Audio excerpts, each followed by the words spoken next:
মৃত্যুর আগে ফেসবুক লাইভে বাঁচার আকুতি জানিয়েছিলেন সুমন, কিন্তু তাতেও শেষ রক্ষা হয়নি।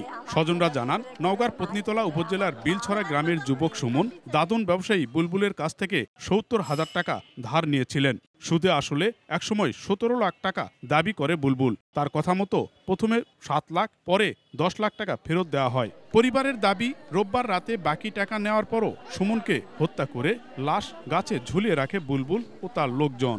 টাকা দিয়ে দিছে, আমার সাথেও কথা আছে, 14 তারিখে টাকা দেওয়ার কথা। টাকা দিয়ে দিছে আমার চুল, এলা মিথ্যা করেছে। সবাই দৌড়ে ঝাঁপে আসে দেখে আমার ভাই গাছে ঝুলে টাঙ্গে রাখিছে। আমার ভাইয়ের সুখ বিচার চাই। হুট করে আমার এক ভাস্তার মোবাইলে ফোন আসে মেসেঞ্জারে যে আমাকে বাঁচাও, আমাকে বুলবুল অ্যাটাক করছে ন্যাদোর রাস্তায়। আগে বিভিন্নভাবে আহত করছে।